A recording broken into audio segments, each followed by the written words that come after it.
आ रही है सर। अब स्टार्ट करते हैं। देखो बेटा, लास्ट टाइम हमने देखा था कि भी किस तरीके से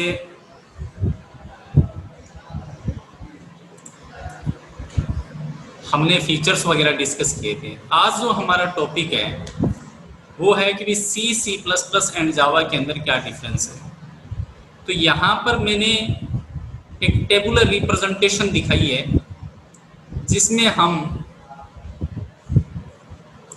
डिफरेंट एस्पेक्ट को लेकर के चलेंगे। हम क्या करेंगे? डिफरेंट एस्पेक्ट को लेकर के चलेंगे कि भी एस्पेक्ट के बेस पर आप किस तरीके से इन तीनों लैंग्वेज के अंदर डिफरेंस करोगे। तो सबसे पहले हम देखेंगे डेवलप्ड ईयर। सबसे पहले हम क्या देखेंगे? डेवलप्ड ईयर कि भी कौन से ईयर के अंदर कौन कौन सी लैंग्वेज डेवलप की गई थी। तो सबसे पहले आप देख पा रहे हो डेवलप्ड ईयर के अंदर जो सबसे पहली लैंग्वेज है वो कौन सी है? सी। आप देख पा रहे हो कि जो सी लैंग्वेज है उस सी लैंग्वेज को कब डेवलप किया गया था? 1972 के अंदर डेवलप किया गया। सी प्लस प्लस कब डेवलप हुई थी? 1982 में जाकर के कंप्लीट हुई थी। 1979 हम बोल सकते हैं। और जावा जो लैंग्वेज है इसको कब डेवलप किया गया था? 1991 के अंदर डेवलप किया गया था। और 1995 के अंदर इसका नेम जो है वो चेंज करके क्या कर दिया गया? इसका नेम चेंज करके हमने O1 से इसको जावा कर दिया था। तो आप देख रहे हो कि जब हम डेवलप्ड ईयर की बात करेंगे तो C was developed in 1972, C++ was developed in 1979 and Java is developed in 1991। Clear है? ओके। उसके बाद में हम अगला टॉपिक जब देखेंगे, इसको मिटा देते हैं। अगला है डेवलप्ड बाय। अगला टॉपिक क्या है? Developed by. तो सी लैंग्वेज को डेवलप किसने किया था?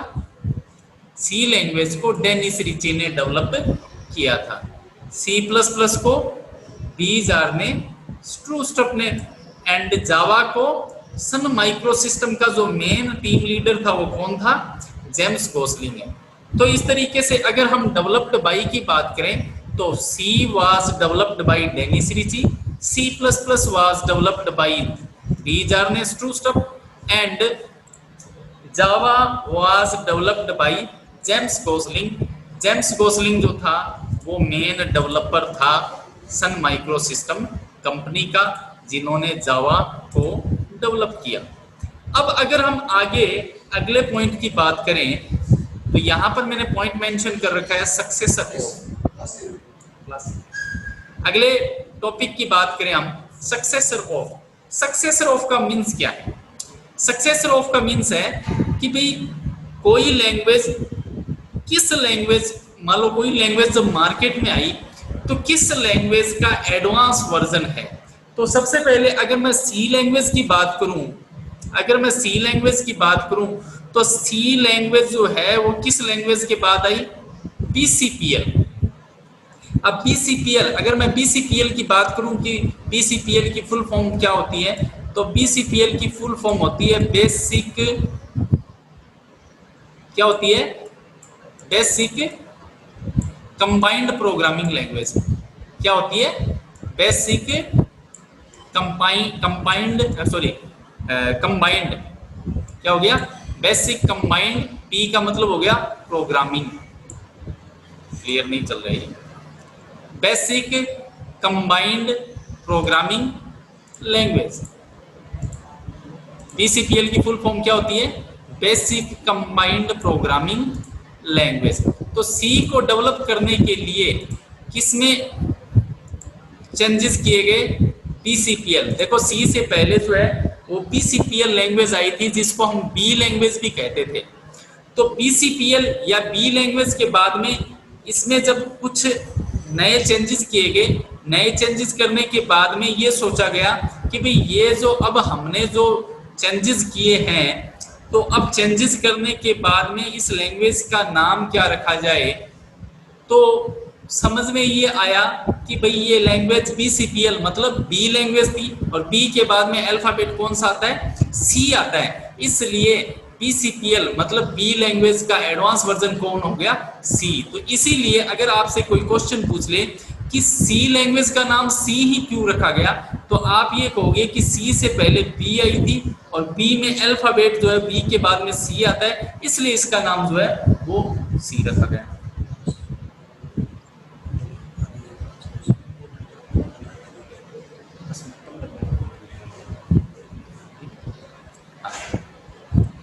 ठीक है, इसके बाद में अगर हम बात करें अगली लैंग्वेज कौन सी है, अगली लैंग्वेज है C++ लैंग्वेज। C++ की बात करें तो C++ किस लैंग्वेज का एडवांस वर्जन है, C++ सी लैंग्वेज का एडवांस वर्जन है। सी के अंदर मॉडिफिकेशन किए गए, सी के अंदर जो कमियां थी उसको दूर की गई, और जो पहले वो कुछ एक्स्ट्रा फीचर डाल करके क्या कौन सी लैंग्वेज बनाएगी, C++ लैंग्वेज बनाएगी। तो सी जो है C++ जो है वो सी लैंग्वेज का एडवांस वर्जन है। उसके बाद में अगर जावा की अगर हम बात करें तो जावा जो है वो सी और C++ का कंबाइन फॉर्म है। जावा जो है वो क्या है, सी और C++ की कंबाइन फॉर्म है, क्योंकि जावा के अंदर जो है ना वो सी लैंग्वेज का तो सिंटैक्स यूज किया है, और C++ की क्या यूज की गई है, प्रोग्रामिंग स्ट्रक्चर यूज की गई है। अब स्ट्रक्चर का मीन्स क्या होता है, स्ट्रक्चर की अगर हम बात करें, स्ट्रक्चर की अगर हम बात करेंगे तो जैसे अब मैं अगर C++ के प्रोग्राम की बात करूं तो आप कहोगे वॉइड में करली ब्रेसेस स्टार्ट किया बंद किया, तो ये क्या हो गई, इसकी एक स्ट्रक्चर हो गई। तो ये कह रहा है कि सी लैंग्वेज का तो सिंटेक्स लिया गया है, और C++ का क्या लिया गया है, स्ट्रक्चर ली गई है। सी लैंग्वेज का तो क्या लिया गया है, सिंटेक्स लिया गया है, और C++ की क्या ली गई है, स्ट्रक्चर ली गई है। उसके बाद में अगर हम पैराडिग्म की बात करें, ठीक है, तो सी को जो है वो हम क्या कहते हैं, प्रोसीजरल ओरिएंटेड प्रोग्रामिंग लैंग्वेज कहते हैं। सी को हम क्या कहते हैं, प्रोसीजरल ओरिएंटेड प्रोग्रामिंग लैंग्वेज कहते हैं। सी कौन सी लैंग्वेज है, अगर आपको पूछे कि सी कौन सी लैंग्वेज है तो आप कहोगे प्रोसीजरल ओरिएंटेड प्रोग्रामिंग लैंग्वेज है। और अगर आपको C++ और जावा के बारे में पूछा जाए तो आप कहोगे कि C++ और जावा दोनों ही क्या है, ऑब्जेक्ट ओरिएंटेड प्रोग्रामिंग लैंग्वेज है। C++ और जावा दोनों ही कौन सी लैंग्वेज है, ऑब्जेक्ट ओरिएंटेड प्रोग्रामिंग लैंग्वेज है। तो इस तरीके से हम जो है वो पैराडिग्म के बारे में डिस्कस कर सकते हैं कि भाई सी तो प्रोसीजरल ओरिएंटेड प्रोग्रामिंग लैंग्वेज है, और C++ और जावा जो है वो दोनों क्या है, ऑब्जेक्ट ओरिएंटेड प्रोग्रामिंग लैंग्वेज। उसके बाद में अगर हम आगे की बात करें, अगर हम आगे की बात करें तो आगे है प्लेटफॉर्म की बात। तो जैसे कि लास्ट टाइम हमने डिस्कस किया था कि जावा जो है, ठीक है, वो प्लेटफॉर्म इंडिपेंडेंट लैंग्वेज है। कल मैंने बताया था कि जावा जो है वो क्या है, प्लेटफॉर्म इंडिपेंडेंट लैंग्वेज है, क्योंकि जावा का जो प्रोग्राम है आप किसी भी ऑपरेटिंग सिस्टम मींस किसी भी प्लेटफॉर्म पर रन करवा सकते हो। जबकि सी और C++ जो है, मैंने आपको बताया था कि सी और C++ के प्रोग्राम को जब कंपाइल किया जाता है तो ऑब्जेक्ट फाइल बनती है, .obj फाइल बनती है, जो कि प्लेटफॉर्म डिपेंडेंट फाइल होती है। मतलब जिस ऑपरेटिंग सिस्टम पर आपने ये प्रोग्राम बनाया है वो उसी ऑपरेटिंग सिस्टम पर एग्जीक्यूट हो सकता है, आप इसको दूसरे ऑपरेटिंग सिस्टम पर एग्जीक्यूट नहीं करवा सकते। तो इस तरीके से प्लेटफॉर्म डिपेंडेंसी की जब बात करेंगे तो सी और C++ ये दोनों प्लेटफॉर्म डिपेंडेंट लैंग्वेज है, जबकि जावा जो है प्लेटफॉर्म इंडिपेंडेंट लैंग्वेज है। उसके बाद में अगर हम कीवर्ड की बात करें, उसके बाद में अगर हम कीवर्ड्स की बात करें तो कीवर्ड्स की अगर हम बात करेंगे तो सी के अंदर 32 कीवर्ड, हेलो बंद हो गया सर।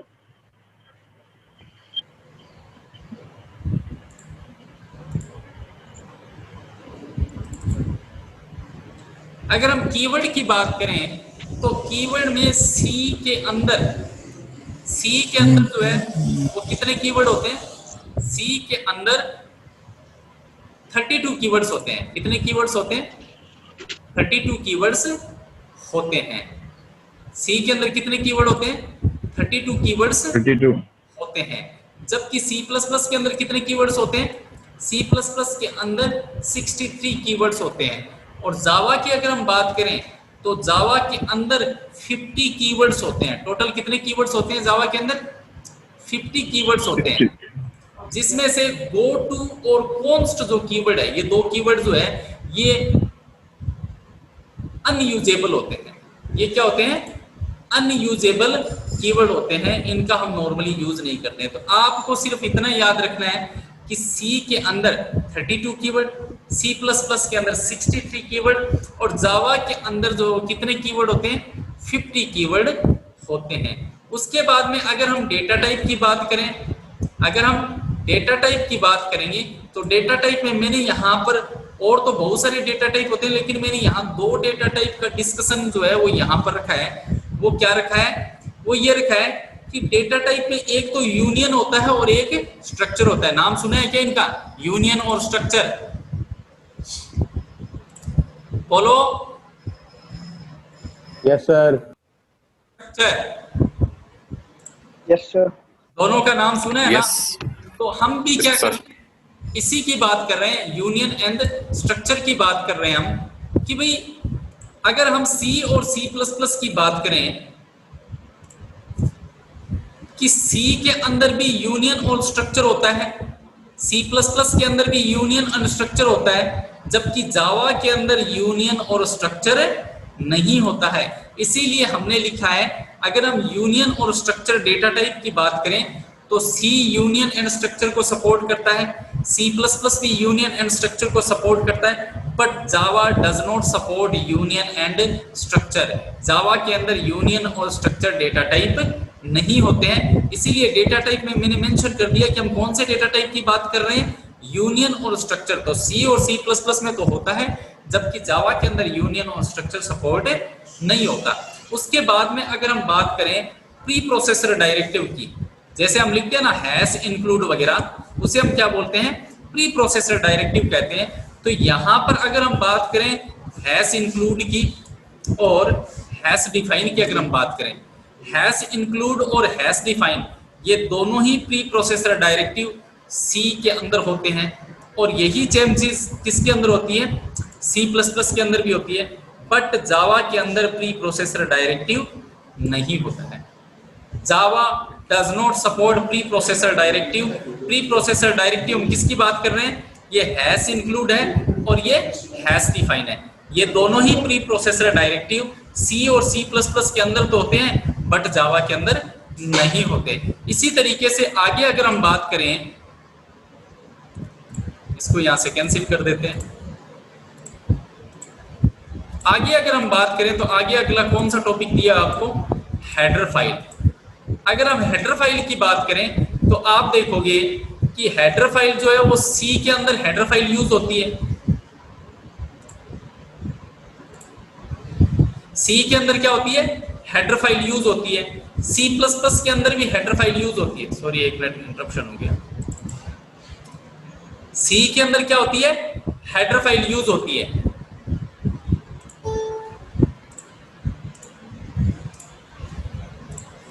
सी के अंदर हेडर फाइल यूज होती है, सी प्लस प्लस के अंदर भी हेडर फाइल यूज होती है, ठीक है। बट जावा के अंदर हेडर फाइल यूज नहीं होती, क्योंकि जावा के अंदर हम क्या यूज करते हैं? पैकेजेस का यूज करते हैं। और पैकेजेस को इंक्लूड करवाने के लिए हम किसका यूज करते हैं? इंपोर्ट कीवर्ड का यूज करते हैं। देखो वैसे क्या यूज करते हैं हम? हेडर फाइल के लिए हैश इंक्लूड यूज करते हैं, ये सी के अंदर भी यूज करेंगे और सी प्लस प्लस के अंदर यूज करेंगे। लेकिन ये हैश इंक्लूड वगैरह जो हेडर फाइलें हैं, जो स्टडियो है, कोनियो है, डिफाइन है, ये सब किसके अंदर यूज नहीं होती? जावा के अंदर यूज नहीं होती, क्योंकि जावा के अंदर हम क्या यूज करते हैं? पैकेज यूज करते हैं। और पैकेज को यूज करने के लिए हम किस कीवर्ड का यूज करते हैं? इंपोर्ट कीवर्ड का यूज करते हैं। तो इस तरीके से हम क्या कर सकते हैं? हेडर फाइल का भी डिस्कशन कर सकते हैं। क्लियर है ये बात? आगे अगर हम डिस्कस करें, अगले एस्पेक्ट के बारे में अगर हम डिस्कस करें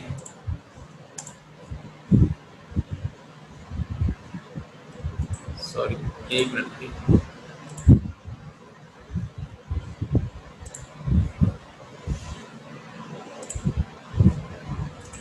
अगले एस्पेक्ट के बारे में अगर हम डिस्कस करेंगे तो आगे क्या दिया हुआ है, इनहेरिटेंस।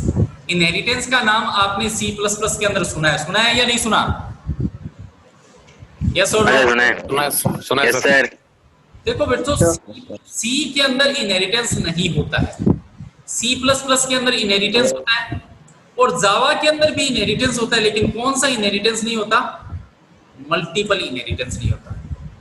लास्ट टाइम भी इनहेरिटेंस के बारे में मैंने थोड़ा बहुत डिस्कस किया था। उस टाइम में मैंने बताया था कि Java does not support multiple inheritance. तो इनहेरिटेंस की जब अगर हम बात करेंगे तो सी के अंदर इनहेरिटेंस बिल्कुल नहीं होता, सी प्लस प्लस के अंदर इनहेरिटेंस होता है, जावा के अंदर भी इनहेरिटेंस होता है, लेकिन कौन सा नहीं होता? मल्टीपल इनहेरिटेंस नहीं होता। उसके बाद में बात हम करते हैं ओवरलोडिंग की। तो आपने ओवरलोडिंग में फंक्शन ओवरलोडिंग, ऑपरेटर ओवरलोडिंग, ये आपने नाम सुने होंगे। किसमें? सी प्लस प्लस में। सुने या नहीं सुने? यस और नो? हाँ सर, हाँ यस सर। तो सर आपने ऊपर तो लेकर के मल्टीपल इनहेरिटेंस सपोर्टेड क्या हुआ?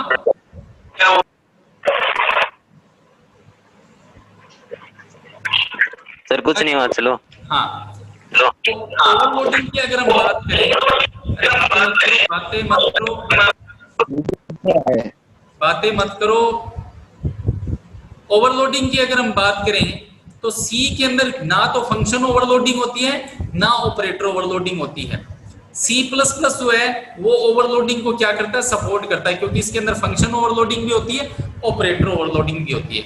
लेकिन अगर हम किसकी बात करें, जावा की बात करें, तो जावा के अंदर ओवरलोडिंग होती है, लेकिन जावा किसको सपोर्ट नहीं करता? जावा जो है वो ऑपरेटर ओवरलोडिंग को सपोर्ट नहीं करता। कौन सी ओवरलोडिंग को सपोर्ट नहीं करता? अरे क्या कर रही हो ये सब? जावा किसको सपोर्ट नहीं करता? ऑपरेटर ओवरलोडिंग को सपोर्ट नहीं करता। उसके बाद में अगर हम बात करें, अगला जो एस्पेक्ट है वो है पॉइंटर। जावा ने तो पहले ही कह दिया था कि पॉइंटर जो है इससे हार्मफुल प्रोग्राम बनते हैं, वायरस जैसे प्रोग्राम बनाए जा सकते हैं, इसलिए इसका प्रोग्रामिंग में रहना ठीक नहीं है। इसलिए जावा ने पॉइंटर का कंसेप्ट हटा दिया, जावा के अंदर पॉइंटर नहीं होता। जबकि सी और सी प्लस प्लस दोनों ही क्या करता है? पॉइंटर को सपोर्ट करता है। तो पॉइंटर की अगर बात करें तो सी और सी प्लस प्लस में पॉइंटर होता है, जबकि जावा के अंदर पॉइंटर नहीं होता। अब अगर हम आगे कोड ट्रांसलेशन की बात करें, किसकी बात करें? कोड ट्रांसलेशन की अगर हम बात करें तो कोड ट्रांसलेशन की बात में हम देखेंगे कि जब सी और सी प्लस प्लस के प्रोग्राम को कंपाइल किया जाता है, क्या बता रहे हैं हम, क्या डिस्कस कर रहे हैं कि सी के प्रोग्राम को क्या, सी का प्रोग्राम भी क्या होता है? कंपाइल होता है। सी प्लस प्लस का प्रोग्राम भी क्या होता है? कंपाइल होता है। इसका मतलब इस दोनों लैंग्वेज के अंदर कंपाइलर होता है, जबकि जावा का प्रोग्राम सिर्फ कंपाइल नहीं होता बल्कि इंटरप्रेटेड भी होता है। मैंने अगर प्रोग्राम को रन करा बताया था तो उसमें बताया था कि सबसे पहले प्रोग्राम को क्या करते हैं? कंपाइल करते हैं। जावा सी फाइल का नेम डॉट जावा, और उसके बाद में प्रोग्राम को क्या करते हैं? एग्जीक्यूट करवाते हैं। उसके बाद में प्रोग्राम को क्या करते हैं? एग्जीक्यूट करवाते हैं जावा फाइल का नेम। तो ये जो जावा है इसे क्या कहेंगे? इंटरप्रेटर कहेंगे। तो सी और सी प्लस प्लस तो कंपाइलर बेस्ड लैंग्वेज है, जबकि जावा जो है वो क्या है? इंटरप्रेटर बेस्ड लैंग्वेज है। जावा के अंदर कंपाइलर भी होता है और इंटरप्रेटर भी होता है, जबकि सी और सी प्लस प्लस दोनों के अंदर सिर्फ क्या पाया जाता है? कंपाइलर पाया जाता है। अब अगर हम आगे बात करें, अगले एस्पेक्ट की बात करें, अगला एस्पेक्ट जो है वो मेमोरी से रिलेटेड है। आपका जो अगला एस्पेक्ट है वो किससे रिलेटेड है? मेमोरी, स्टोरेज एलोकेशन से रिलेटेड है, मेमोरी से रिलेटेड है। तो यहां पर अगर हम सी लैंग्वेज की बात करते हैं तो सी लैंग्वेज के अंदर मेमोरी को एलोकेट करवाने के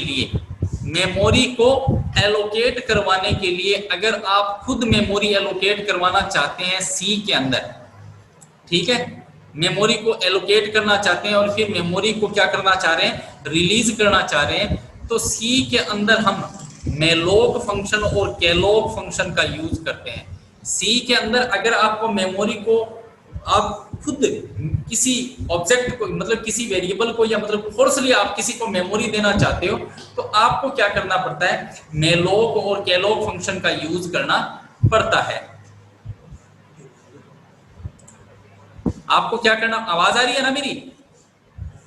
मेलोक और केलोक फंक्शन का यूज करना पड़ता है। जबकि सी प्लस प्लस के अंदर क्या होता है, अगर आप फोर्सली मेमोरी को एलोकेट करवाना चाहते हो तो आपको न्यू कीवर्ड का यूज करना पड़ता है, और अगर आप फोर्सली मेमोरी को रिलीज करना चाहते हो तो आपको डिलीट। क्यों? क्योंकि सी प्लस प्लस के अंदर आप अगर फोर्सली किसी को मेमोरी देते हो तो आपको न्यू कीवर्ड का यूज करना पड़ेगा।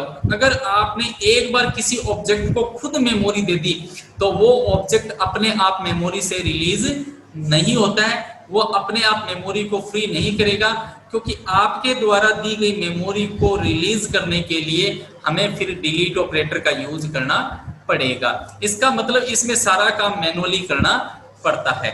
जबकि जावा के अंदर कौन सा कंसेप्ट यूज होता है, गार्बेज कलेक्टर का कंसेप्ट यूज होता है। इसका मतलब जावा के अंदर गार्बेज कलेक्टर की फंक्शनैलिटी होती है जो मेमोरी को टाइम टू टाइम क्या करती रहती है, स्कैन करती रहती है।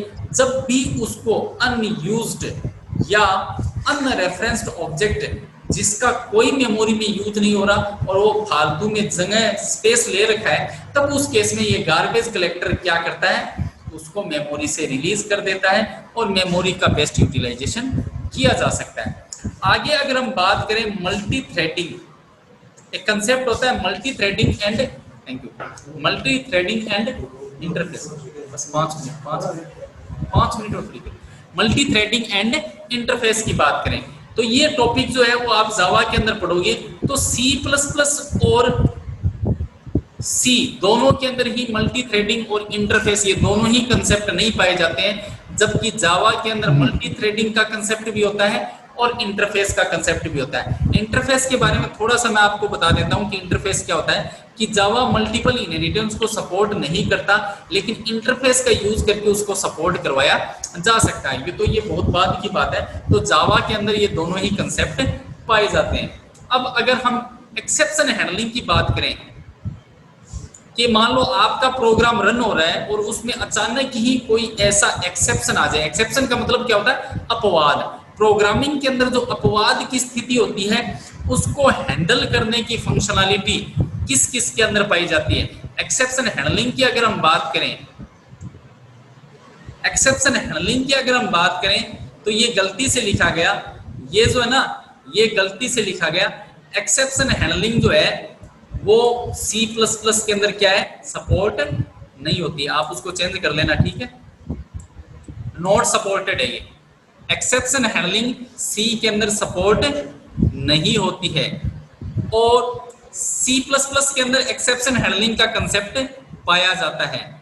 और जावा के अंदर भी क्या होता है, इसको हटा दें यहां से, जावा भी क्या करता है, एक्सेप्शन हैंडलिंग को सपोर्ट करता है। इसका मतलब क्या हुआ, एक्सेप्शन हैंडलिंग जो है वो C जो लैंग्वेज जो है वो सपोर्ट नहीं करती, बल्कि जबकि C++ और जावा के अंदर एक्सेप्शन हैंडलिंग का कंसेप्ट पाया जाता है। अब एक नया कंसेप्ट है टेम्पलेट।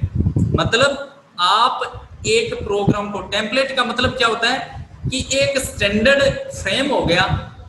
जैसे आप देखते होंगे कई बार आप फोटो को एडिट करते हो तो क्या होता है, एक बना बनाया फ्रेम होता है और आप अपनी फोटो को उसके अकॉर्डिंग क्या कर सकते हो, चेंज कर सकते हो। तो टेम्पलेट भी एक तरीके से रेडीमेड क्या हो गया, एक फ्रेम हो गया, ठीक है। और ये फंक्शनैलिटी जो है वो ना तो इससे क्या होता है कि आप अपने प्रोग्राम को अपनी मर्जी से क्या कर सकते हो। जैसे एक प्रोग्राम बनाया आपने, उसके अंदर कोई भी डेटा टाइप डिफाइन नहीं किया, एक जेनरिक डेटा टाइप कंसेप्ट होता है वो दे दिया। अब आप प्रोग्राम को अपनी मर्जी से, आप अगर सारे डेटा टाइप उस प्रोग्राम के इंटीजर करना चाहो तो इंटीजर कर सकते हो, फ्लोट करना चाहो तो फ्लोट कर सकते हो, डबल करना चाहो तो डबल कर सकते हो। तो ये टेम्पलेट जो कंसेप्ट है वो ना तो सी के अंदर पाया जाता है और ना ही जावा के अंदर पाया जाता है। Template only supported into C++। C++ जो है वो टेम्पलेट के कंसेप्ट को यूज करता है। अगर मैं डिस्ट्रक्टर की बात करूं तो आपने C++ के अंदर कंस्ट्रक्टर और डिस्ट्रक्टर पढ़ा था। डिस्ट्रक्टर क्या होता है? मेमोरी को रिलीज करने के लिए होता है, ऑब्जेक्ट को डिस्ट्रॉय करने के लिए। जो ऑब्जेक्ट मेमोरी में जगह लिए हुए हैं उसको डिस्ट्रॉय करने के लिए हम डिस्ट्रक्टर का यूज करते हैं। तो C++ के अंदर ना तो कंस्ट्रक्टर होता है, सॉरी C के अंदर ना तो कंस्ट्रक्टर होता है ना डिस्ट्रक्टर होता है। C++ के अंदर ये दोनों कंसेप्ट पाए जाते हैं, जबकि जावा के अंदर ये दोनों ही सपोर्ट नहीं होते। क्यों नहीं होते? क्योंकि जावा के अंदर गार्बेज कलेक्शन फैसिलिटी होती है जो मेमोरी को ऑटोमेटिकली क्या कर देती है? रिलीज कर देती है। और लास्ट वन पॉइंट है आपका डेटाबेस कनेक्टिविटी। लास्ट पॉइंट क्या है? डेटाबेस कनेक्टिविटी है। C के अंदर डेटाबेस कनेक्टिविटी नहीं होती। जावा के अंदर भी हम अपने प्रोग्राम को डेटाबेस से कनेक्ट नहीं करवा सकते, जबकि C के अंदर हम अपने प्रोग्राम को डेटाबेस से कनेक्ट नहीं कर सकते।